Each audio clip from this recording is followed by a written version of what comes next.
Okay. Well, good morning again, everyone, and welcome Good to morning, our Father Rich. Thursday Bible study.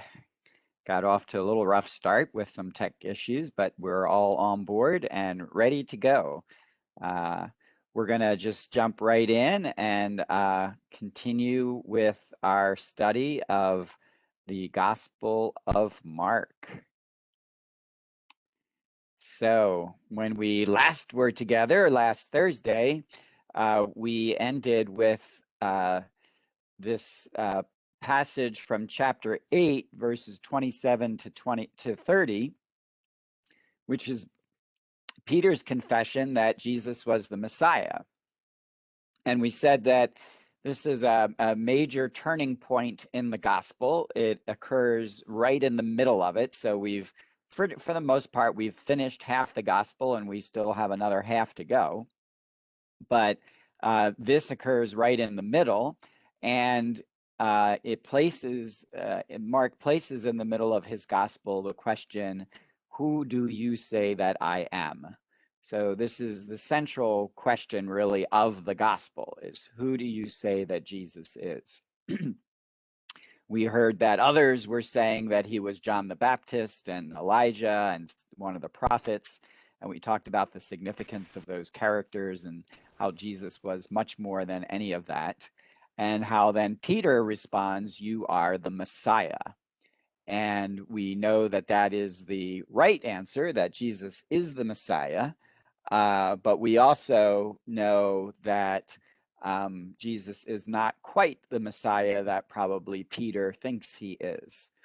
And so the rest of the gospel now will be kind of revealing to us just what kind of Messiah Jesus is. If you remember, and I think this is something that's important to keep reminding yourself, because Christians, I don't think, fully understand that Messiah and Christ are the same words. It's just that Messiah is the word in Hebrew and Christ is the word in Greek.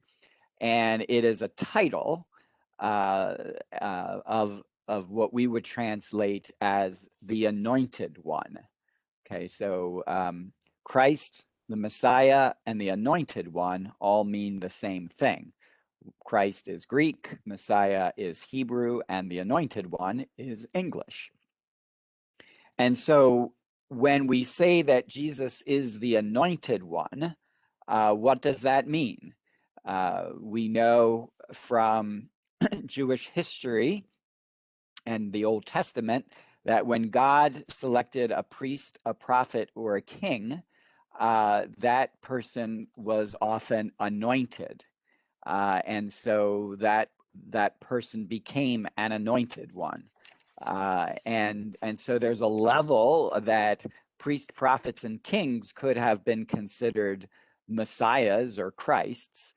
But we know that they were awaiting for a very special anointed one. So what we might say as, instead of an anointed one, it was waiting for the anointed one. And so they were waiting for the Messiah, the Christ, the anointed one.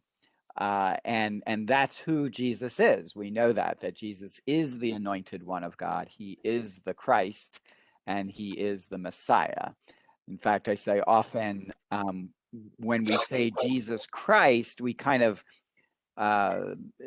telescope it. We really should say Jesus the Christ, to make clear that we are saying Jesus the Anointed One of God.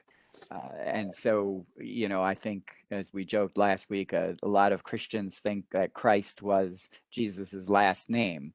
And so, Mary and Joseph were Mr. and Mrs. Christ.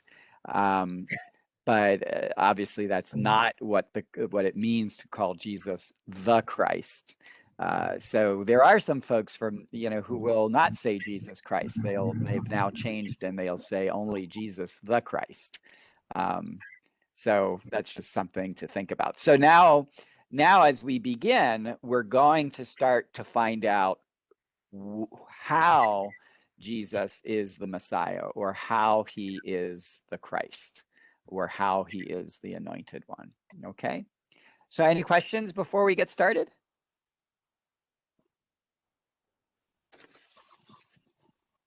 Okay. Well, who would like to read? We'll begin by reading verse 31 through 33.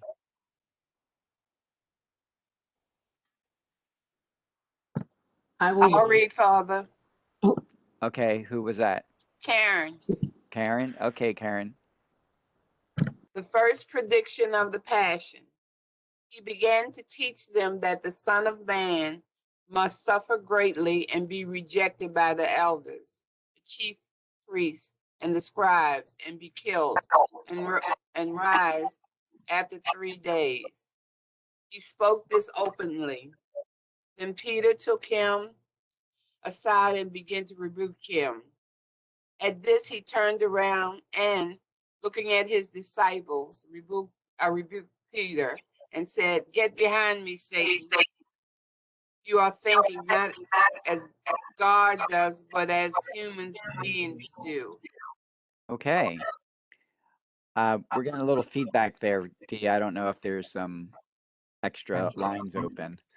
All right. So like everything else, what's your first impression of this passage? When you hear the passage, how does it make you feel? What does it make you think about?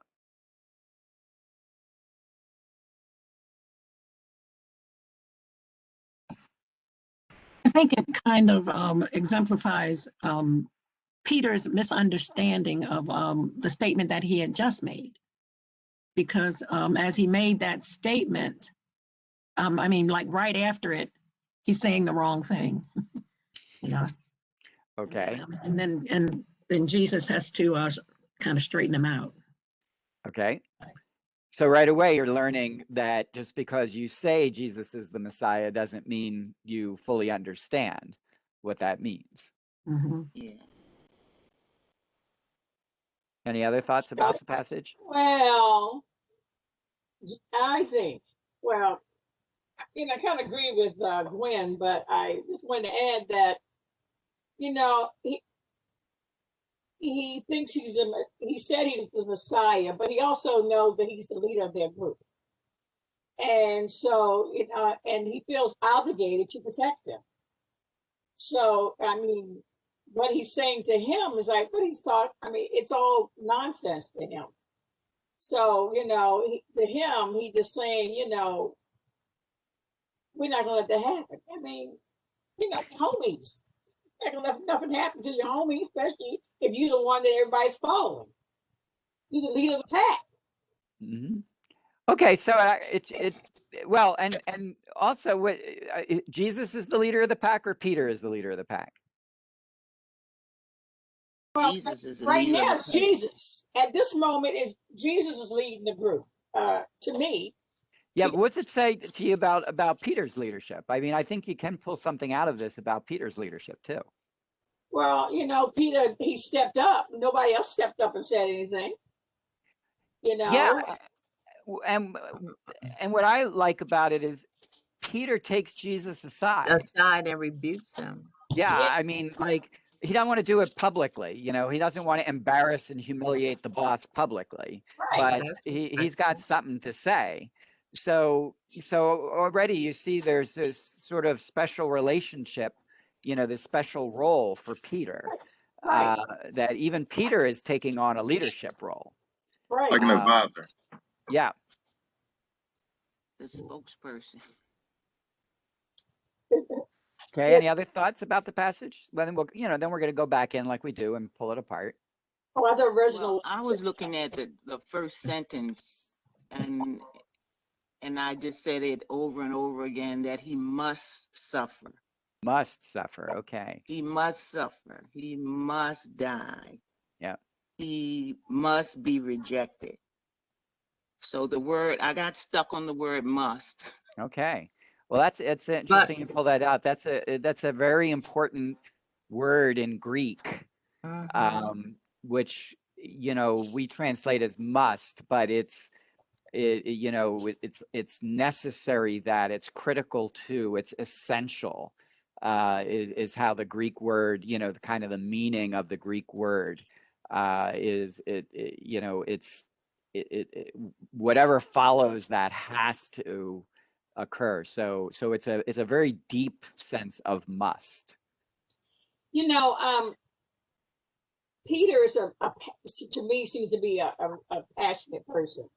I mean, he wears his you know, his heart on his sleeve, and he says, you know, what he feels. And that happened. Go ahead. So he kind of says what he feels, and I feel like I'm trying to say that if they're doing great things together, I mean, they're healing people, they're feeding people, and they're doing wonderful things. And he's bringing the group together. You know, they got a great camaraderie amongst them. And then the leader of their group talks this crazy stuff. To them, he's not sickly, he's healthy. And now he's talking about, you know, have to suffer greatly because he's going to be rejected by the elders and the chief priests and be killed. I mean, who wants that to happen? I mean, it's sort of like, you know, what would you do if your best friend come to tell you that I got to do this? You know, and, you know, it's kind of like, you know, it's going to be hard on him. And he's saying that it's going to be hard on him. You know, it's ridiculous. So I'm just saying that he is so passionate, I can see about this, but he's also thinking about him, like you just said, he don't want to be embarrassed. He pulls him to the side to tell him about that. And again, yes, he don't know who he really is, but he knows that he's done wonderful things, you know, and they with them, it brings up their status. And he's talking about, they ain't talking about dying. What the heck is that going to do to our group? What?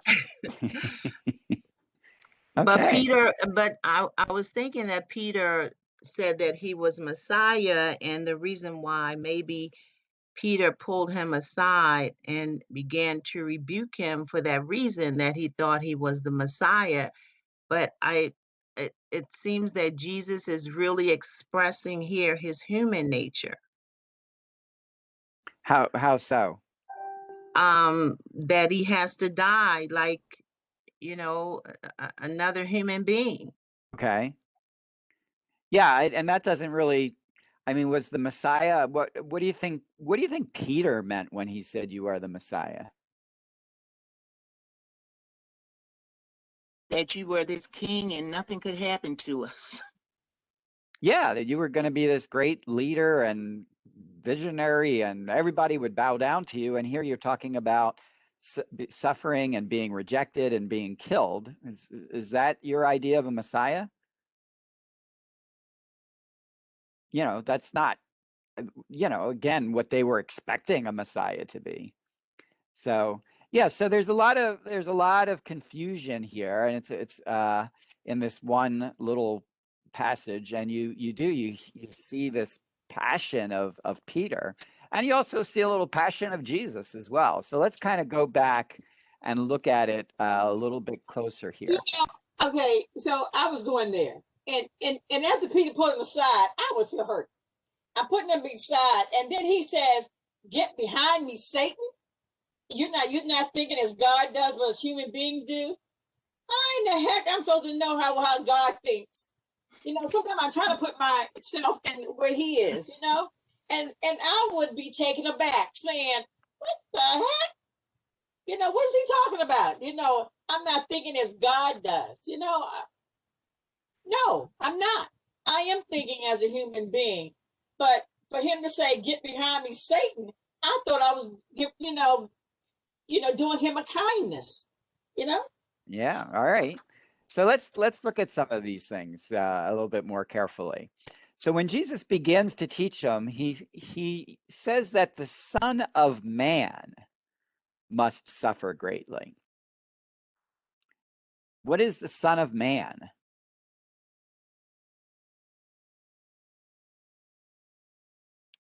Got you already, huh? The Well, Son of no, Man. it usually means that, this little passage is confuses the heck out of me too. But it just meaning that he is a human being, basically. And he, of human. nature, born of a man. Okay. Is that name, the Son of Man, only used by Jesus? Nobody else used that but him? I Right. think I heard that somewhere one time. There's a That Jesus that refers correct? to himself as the Son Yeah. of Man. Yes. He does not, I don't think he refers to himself as the Son of God. I think the others call him the Son of God, but he calls himself the Son of Man. And the Son of Man in the Bible has a few different uses. So the first one is exactly what Dee says. The Son of Man is refers to simply as a human being, a mortal, a child of a human being. If you look at the Psalms, let's see, verse 8:5. Let's do that real fast. Psalm 8, verse 5. So you see on verse 5, what is man that you are mindful of him? A son of man that you care for him, right? So in that context, it really just means a human being. The psalmist is asking God, why do you care about human beings? So in that sense, it's not a really significant title other than just a human being. So, but if you put that in, he began to teach them that the human must suffer greatly and be rejected by elders. You think that's what Jesus means? Just an ordinary human? Yes. Yeah. Yes. So you, Dee, and you, who is it, Loretta? That you have to suffer greatly and be rejected by the elders and be killed and rise on the third day. Is that who you think he's referring to as just ordinary human beings? He's referring No, I to think he's himself. referring to himself.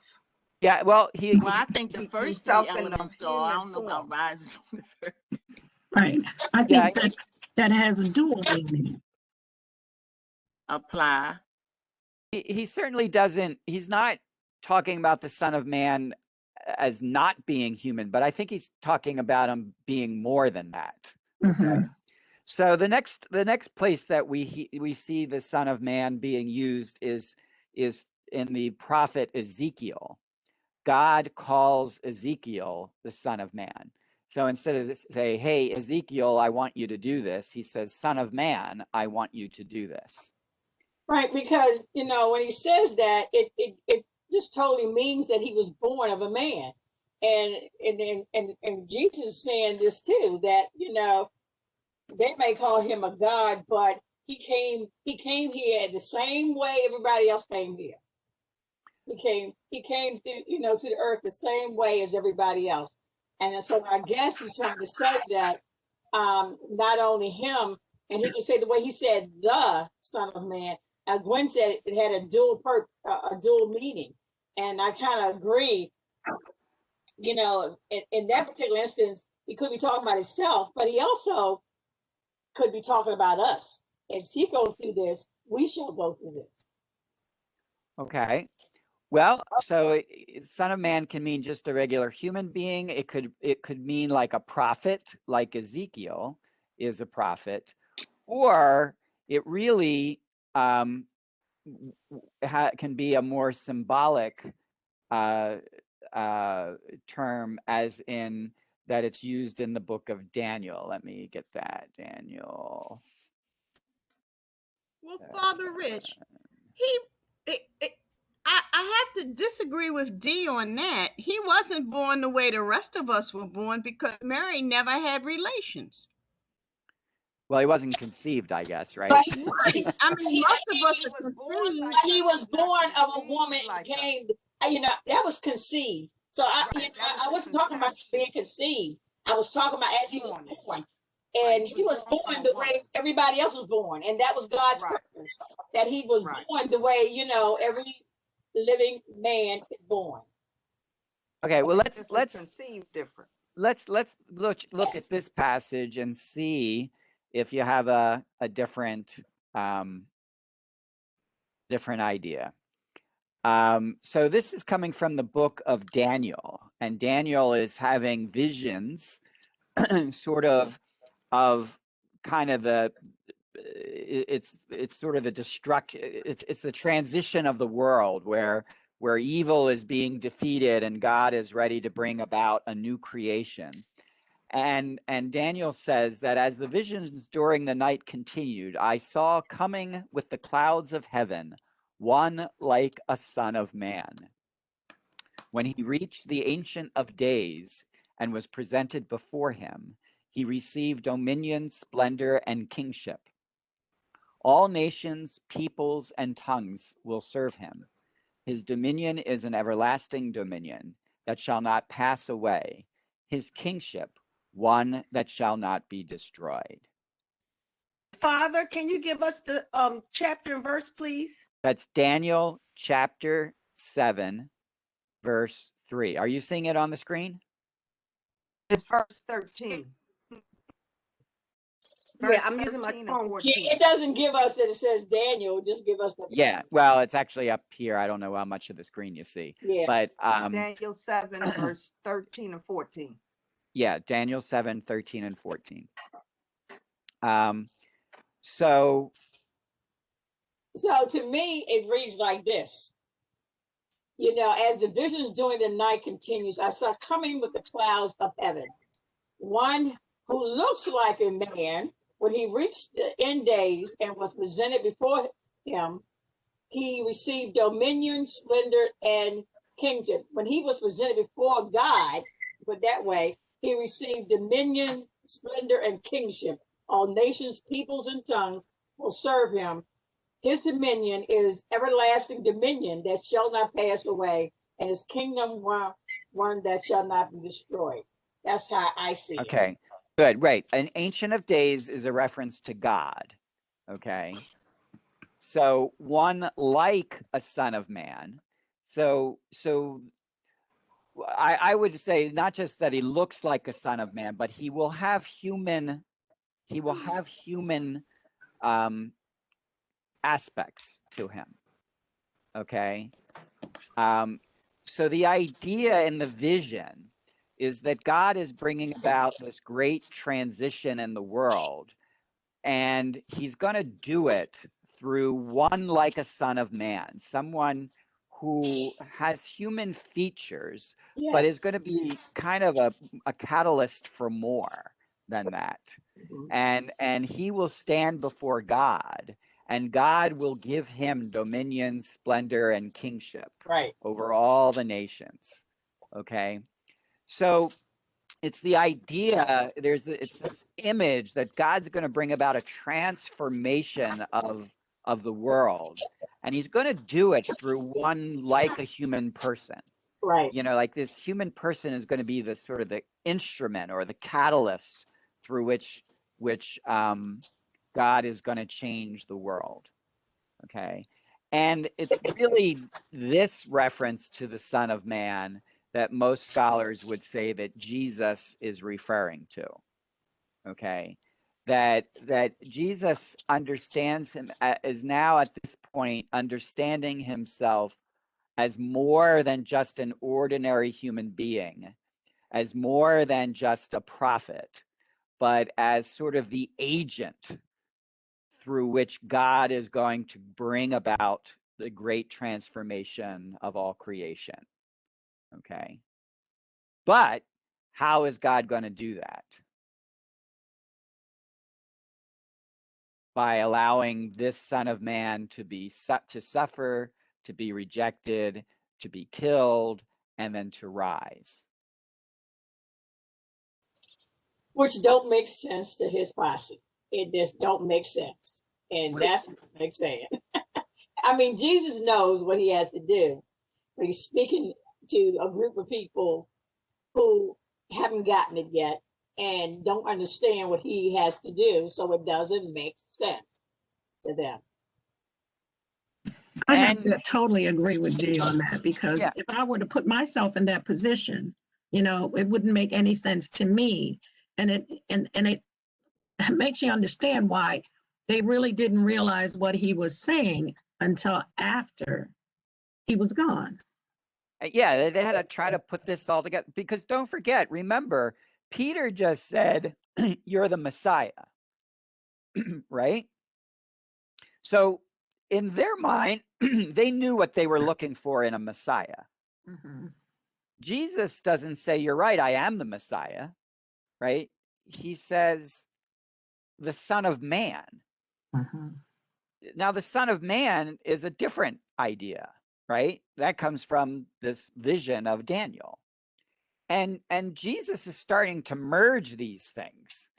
And, it's sort of like, whoa, wait a minute, Jesus, let us catch up here, we're talking about the Messiah, now you're talking about the Son of Man, and then you're talking about suffering and dying and rising again.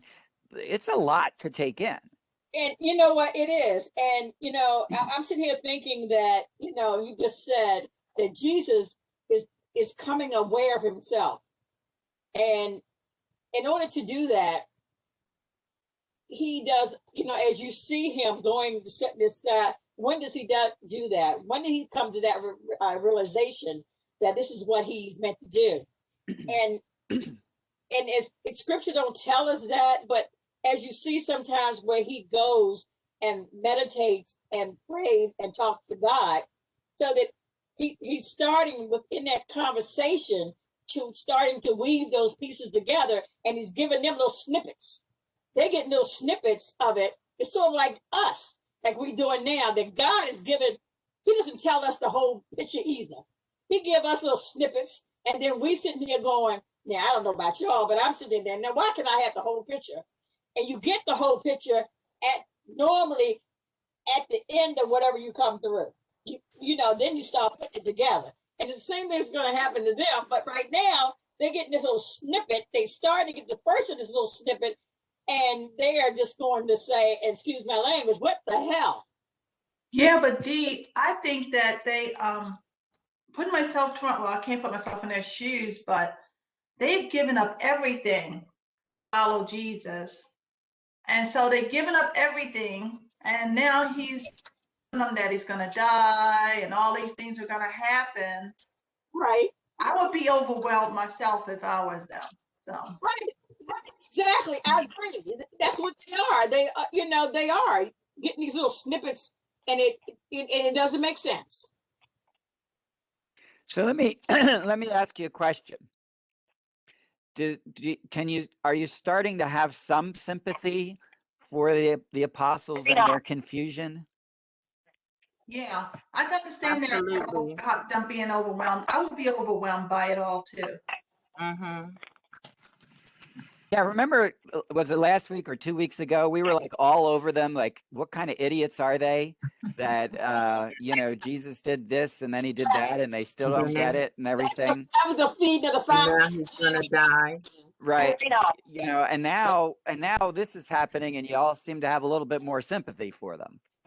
Well, we have to remember. Well, I'm not sure because I'm still trying to. Hello? Wait a minute. Wait a minute. Since we're talking about Peter, now Peter is Jesus' sidekick, right? He can say that he's the Messiah, right? But then at the last minute, what was the reason he denied him? That has always plucked my nerves. I understand Judas being a traitor, all right, but then by the same token, so was Peter. Now, did he not do that so that he would not get killed, or just can you explain that? Because I don't understand. Well, we'll get to that. Why don't we, when we get to when Peter actually denies him, we'll address that. But you're showing, these are very complex characters. I want to say that we know the whole story.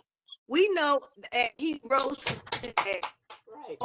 All the miracles and the things that he performed and what he promised us and what he has given us. So we can't be that judgmental for them because they didn't know the whole story. Right. Excellent.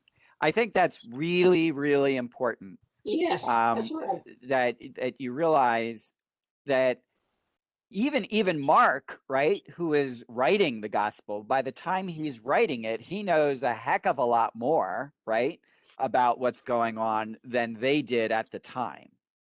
And I always marvel at people who say, gee, wouldn't it have been great to be there with Jesus? And then we would have seen all of this and we would have known what was going on. And I always kind of scratched my head and said, I doubt it. I doubt that if any of us was there watching this unfold, that we would have been able to put it all together. Well, Father Richard, we can't put it all together now. We know the story. Exactly. And we are just as confused. That's why we're sitting here. We are just as confused about what Jesus is trying to say in these scriptures, not only to them, but also to us. Exactly why we are here. And we are just like them, because when we get into a situation, we go to these scriptures and try to find answers.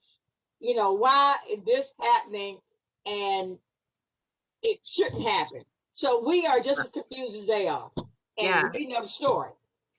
Yep. Even though we know that when we go back and look at the Old Testament and read about some instances where it was prophesied that the Messiah was going to come, but nobody said anything about no suffering. Well, some of them did, but most of them didn't. You're right. Most of them didn't. So that's kind of scary that it's you seeing all these miracles happening, and on top of that, you telling me that somebody is gonna nail you to the cross. Well, they ain't said use those words, but I'm saying that's the way he died. Yeah, we're going to actually get to the cross in the next passage. But yeah, right now he's just going to be killed. But you're right. This is not what people were expecting. But Jesus is telling Peter that he's thinking as human beings do, and they are human beings. How are they to think as God does? All right, let's get to that, because that'll be the final thing for this. So Peter rebukes Jesus, and then Jesus literally turns around and rebukes Peter, right? Yes, yeah. And he says, "Get behind me, Satan." All right. Now, the first thing we have to realize is, what is Satan? Now, what do most of us think about when we hear the word Satan? Evil. The devil. The devil. The devil, right? Okay. Probably Jesus is not using it in that way. So the word Satan in Hebrew literally means the adversary. The one who challenges, who confronts, who disrupts. Okay. If you go back to the book of Job, and God is surrounded by his angels, right? And one of them, a Satan, says to him, what about that servant Job of yours, right? The Satan in that context isn't the devil. It's the angel who is challenging God, who is being an adversary to God. So Satan really is one who challenges and is adverse. Eventually, we decide culturally, that anybody who's got the guts to be an adversary of God must be the devil, right? And we then later attribute that term Satan to the devil. But probably in the first century when Jesus is living, that's not quite how they would have understood that term. So when Jesus says to Peter, "Get behind me, Satan," he's not calling Peter the devil. He's just, get behind me, you adversary, you critic, you challenger, you disagreeable person, that type of thing. I don't need you to be thinking like a human being about these things when you don't understand how God thinks about them.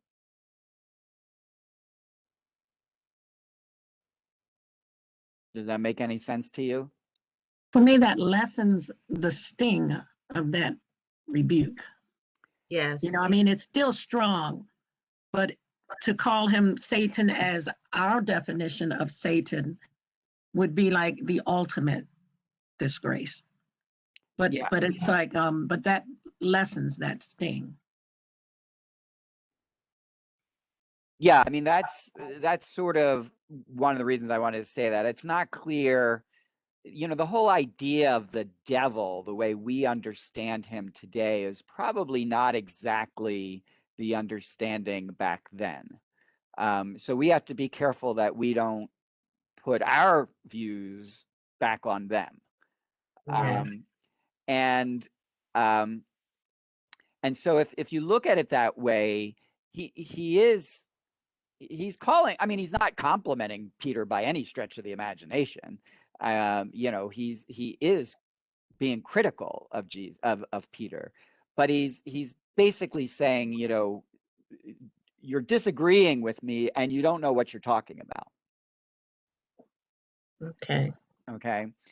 But there's also the idea of get behind me.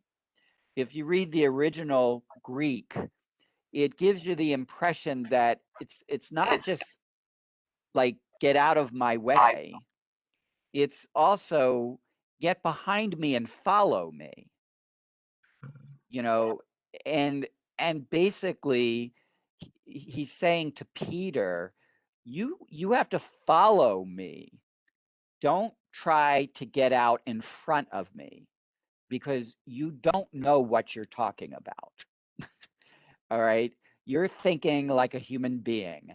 You don't understand what God wants. And so you still have to be my disciple. You still have to be my follower. You still have to get behind me.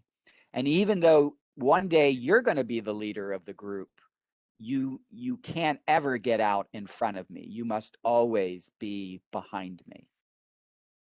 So stay in your lane. Stay in your lane, exactly. So does that make a little sense to you a little bit more now? Yes. Yeah, still, he still hurt his feelings. Oh, I'm sure he hurt his feelings. And because God bless Peter, at least Peter has the courtesy of taking Jesus aside, right? But Jesus rebuked him in front of all the disciples. But yeah, Jesus turns around and does it in front of everybody, right? Yes. Because So it makes you think about, a few things. It makes more sense now. Well, the less sting, as what is her name? But when you said that he built his church upon the rock, he used Peter. Upon this rock I will build my church. And then you turn around and say, get behind me, Satan. The two just didn't, I couldn't get those two thoughts together in my head.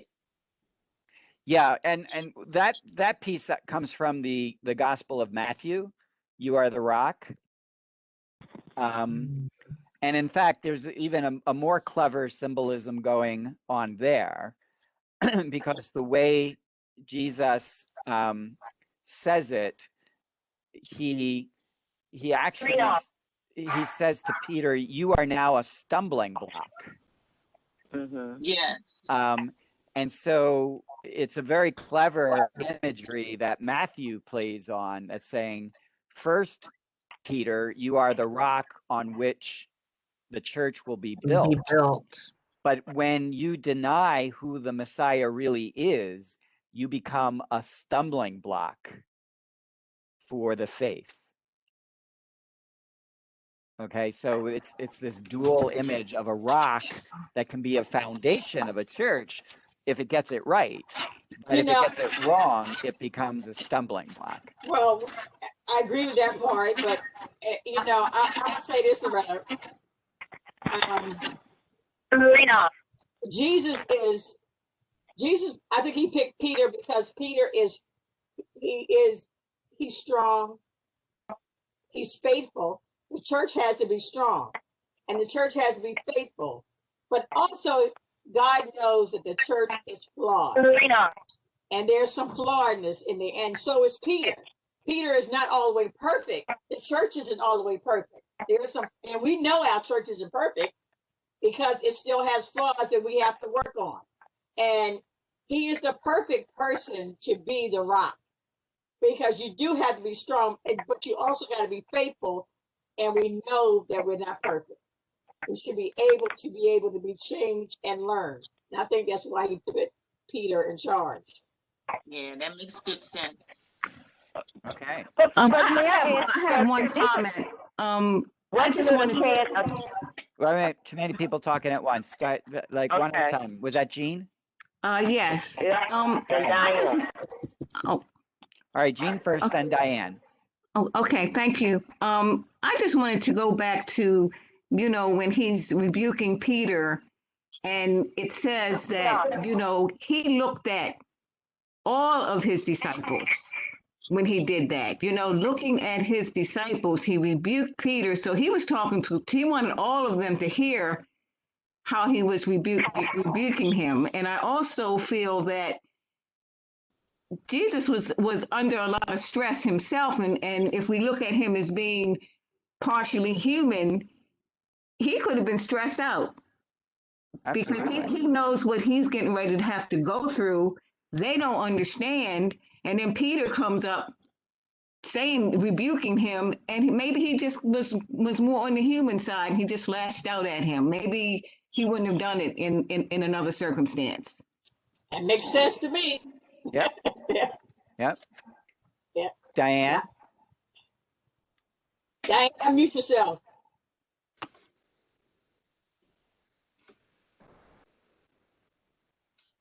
Diane, I muted you, so you got to unmute yourself.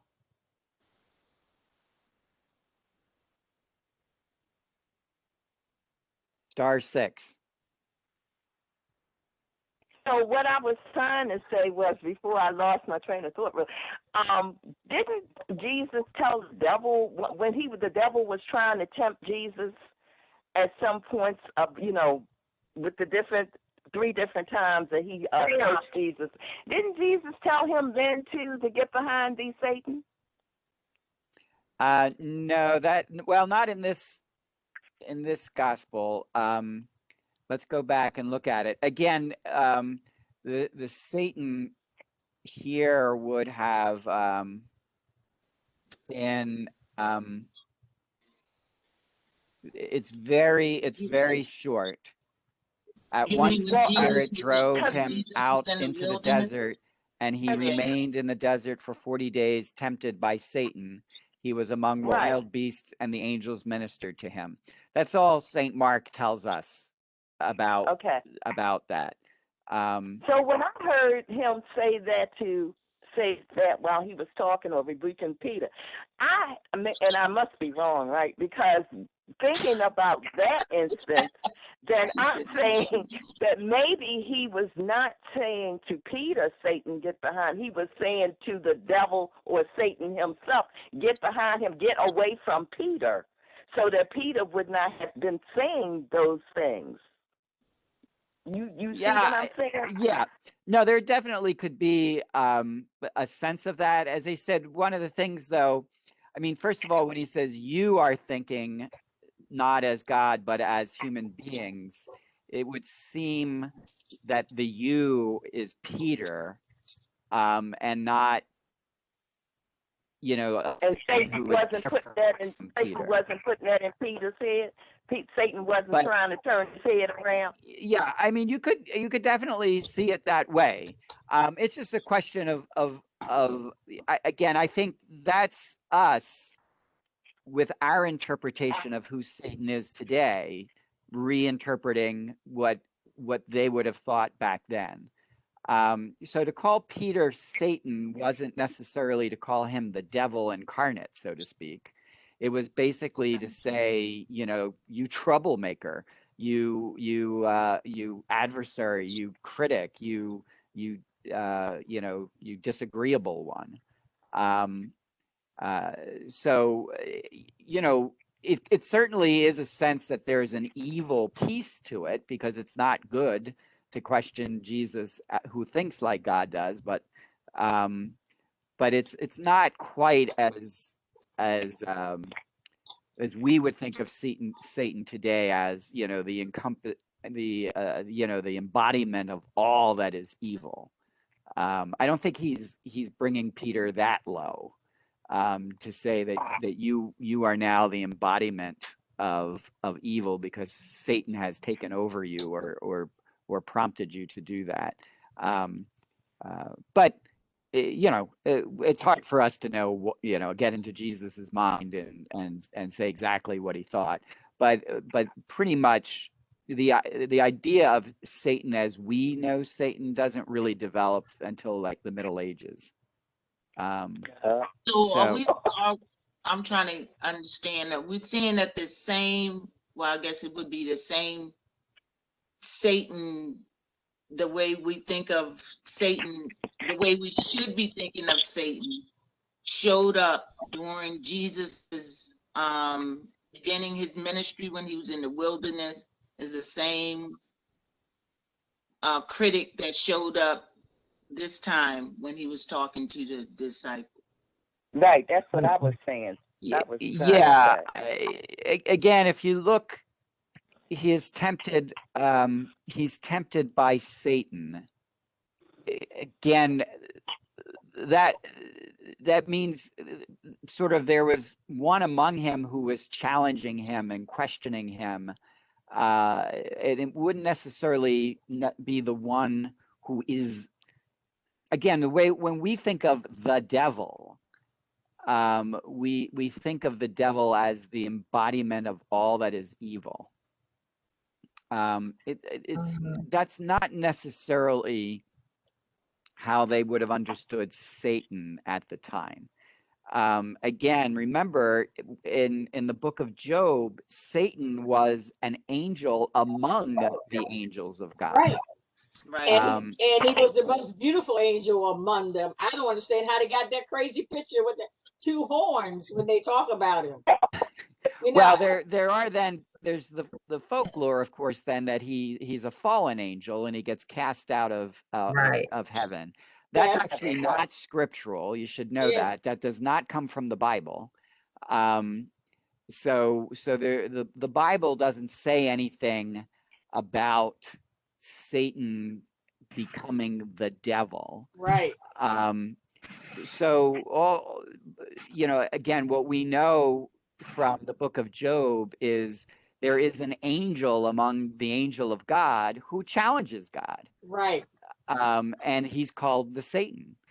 But again, that didn't mean that he was the devil. It just means he was, an angel who had the guts and the stupidity to challenge God. They also here, when you go back to where we were in Mark, he is referring to whatever it is, Satan. Whereas in the passage the other passage when he was tempted, it seemed like there is someone there that's having having a conversation with him in that particular. So to me, it's two different things. He's referring to Satan here, and the other one, it sounds like the person was there giving, tempting him to do something. Yeah, we don't really know. I mean, it's really Matthew and Luke who really then tell more. And you get the three temptations. Mark doesn't tell us that much. So I think that, Father, to help us move on, we're going to get to that part when we finish this. So, and we'll have the same discussions over again, probably, because that's towards the end of Mark. So we should be more pay attention to this one and trying to get to the next passage. I was going to say, let's move on to the conditions. Can I just say one thing? This is just for Diane. The passage that she was referring to is in Matthew. Mm-hmm. In Matthew chapter 4, verse 16, where he said Jesus said to him, "Away with you, Satan." Mm-hmm. Right. And so, just in case she wants to check herself, because she felt very certain that she had seen that, and she had. I'm sorry, Glenn. Yeah, so that was sorry, I muted you, Glenn. I'm sorry. yeah, that's why I say you have to, that is in Matthew's gospel, and just remember that Matthew is just like in Matthew's gospel, he talks about Peter being the rock and the stumbling block. Mark doesn't give us all of that. Mark is just kind of working very basically with these ideas. So, again, that's one of the things we tend to do, which again, when you're the scripture scholars get very nervous when you start mixing the stories of the different gospel writers, because they don't all necessarily have the same information, and they're writing based on different stories that have been passed on to them. And we mix them up all the time. And we mix them up because we have all four gospels. Mm-hmm. So, all right, well, let's just finish off so that we can finish today with the conditions of discipleship, because this will push it a little bit further, and then it'll, get us ready for the rest of the gospel. So, Karen, you were reading. So, do you want to continue to read with verse 34? Yes. The conditions of discipleship.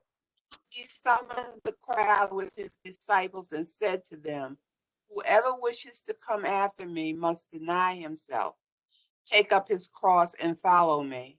For whoever wishes to save his life will lose it. But whoever loses his life for my sake and that of the gospel will save it. What profit is there for one to gain the whole world and forfeit his life? What could one give in exchange for his life? Whoever is ashamed of me and of my words in this faithless and sinful generation, the Son of Man will be ashamed of when he comes in his Father's glory with his holy angels." Go one more verse into chapter 9. Okay.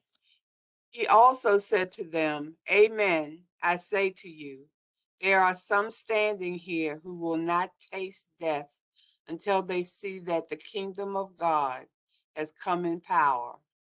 Okay. All right. So, as we normally do, what's your first impression of that passage?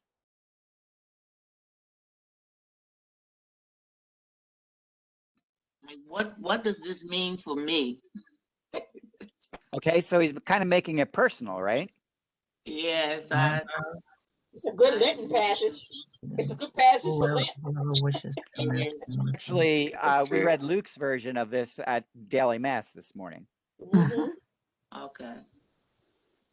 I remember when I was a new Christian, and I'm reading this about denying myself and taking up the cross and follow me. They're taking up a cross and follow me was something I wasn't sure I wanted to do. And, I was sitting there thinking, I don't think I want to do all that suffering that Jesus did.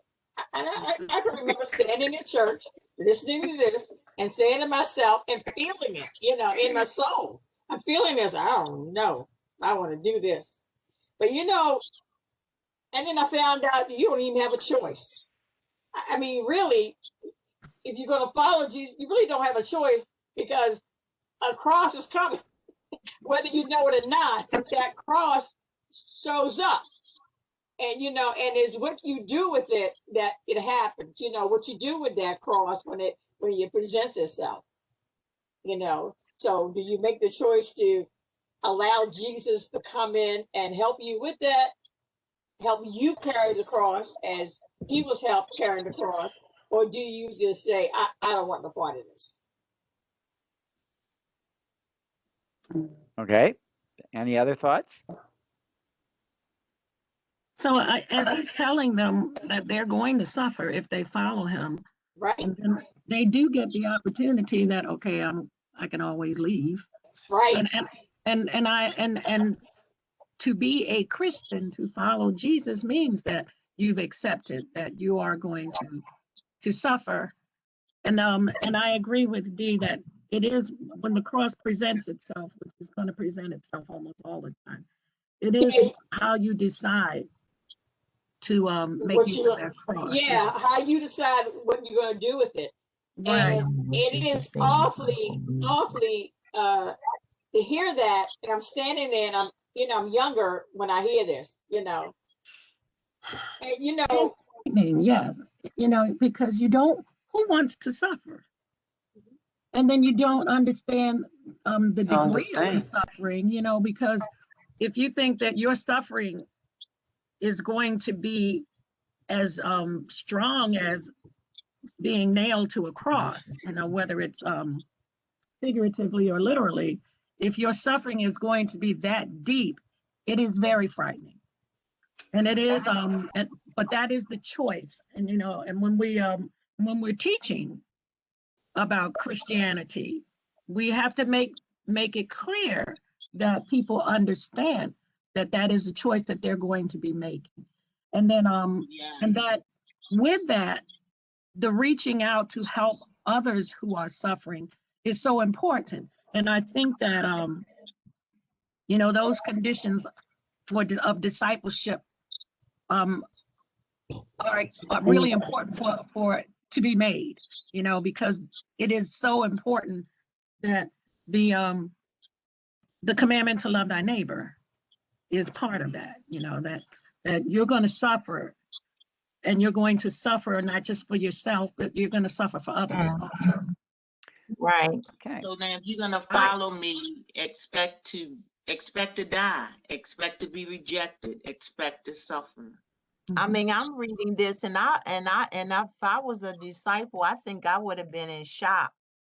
All right. Can I tie this all into scary? Someone has said something like this to me. And getting back to how we started it was this may be a little bit off topic, but with Dr. King Jr., his followers, he told his followers that he didn't think he was gonna survive either. So can you imagine what they went through following him? Just a little Black history. Yeah, that's really a good point, Jewel. I think that's a great point. That's part of what I want to highlight in this passage. A couple of things to kind of drive it home, and how powerful this passage is, and how scary it is. It is. So first of all, notice he summons the crowd with his disciples. Okay, Yes. so he now is addressing everyone. Everybody. Okay, so what he's about to say is everybody's got to hear this, whether you're his disciple or not. This is what you have to know. Okay, so that's very important that he goes from Peter to the disciples, now to everyone. Okay, and then a point that most of you are picking up, which is really important, he starts with whoever wishes. In other words, that no one has to do this. This is going to be a choice. And the choice isn't to suffer. The choice is to come after him. Right? So whoever wishes to come after me, that's the choice. The choice is whether you are going to follow him. All right? You with me so far? I'm not hearing any response. Did I lose you? Oh, yes. Yes. Yes. All right. So you make that choice, then you must, right? Did we see that before? Was it Jewel that Jesus must suffer? Okay. So we're just as the Son of Man must, whoever follows Jesus must. This is not going to be an option. Okay. This is part and parcel of what it means to be a disciple, to be a follower of Jesus. Deny himself, okay, well, most of us can figure, all right, if I have to deny myself, I'll deny myself of a few privileges or a few nice possessions or anything. But the real one is take up your cross. Now, the problem is, in our culture, we have really beat up the cross. So you have to realize in their culture, there was nothing more horrible than the cross. Right. That the cross was a brutal means of execution that their occupiers, put upon them to control them. All right. It would be much better for me to say to a group of African Americans, if you wish to follow Jesus, be prepared to embrace the hangman's noose and be lynched. Right. Exactly. It's a good analogy. Yes. That's how horrible this is. So we just walk around today and say, oh, I got to take up my cross, right? If I walked around and said to all of you, well, get ready to put on the hangman's noose. Oh yeah, I can see you losing your job right now. Right. You would be insulted. You would be furious. You would be repulsed, right? How dare I use that imagery? But that's exactly what Jesus is using. Yep. The way the noose would strike African Americans is exactly the way the cross would have struck Jews of the first century. They would have been horrified. They're sitting there looking at this Jew, telling them about the cross, and I would be horrified. Horrified. Right. Yeah, we've converted the cross into a piece of jewelry that we wear around our neck. Right. How many of you wear a hangman's noose around your neck? Not happening. Not happening. I'm wearing mine now. Your cross, I hope. Not the noose. Yeah. And that's My okay cross. because, I'm not saying you shouldn't be wearing a cross, but realize we've reinterpreted the cross over all of these centuries. Okay? When he's telling them this, the cross does not have the meaning for them as it does for us today. Right. So you have to realize how awful this is of what he's saying. Yes. That he's not talking like a little bit of inconvenience. It's going to be inconvenient to be a follower of Jesus. It means it's going to cost you your life. Yes. And it's not even going to be an easy death. It's going to be a brutal death. And remember, when Mark is writing this gospel, what's happening, what's beginning to happen, at least, to the followers of Jesus? They're being prosecuted. They're being persecuted, right, by the Romans. The readers of this are already experiencing it. They're already being executed by the Romans for following Jesus. So this passage would have had huge meaning to a disciple of Christ. I don't know how many of you have been to one of my baptisms when I explain why the church didn't baptize infants for the first 300 years. Did anybody hear me talk about that? The church did not baptize infants for the first 300 years of its history. Do you know why? No. Why? Because in the first 300 years of Christianity, if the Romans discovered you were baptized, they would kill you. Now, would you baptize a child under those circumstances? No, of course not. No. You would only baptize a person who fully understood what it meant to be baptized. And what it meant to be baptized was not just, I believe in Jesus Christ. It meant, I believe in Jesus Christ, and I am prepared to put my life on the line for that belief.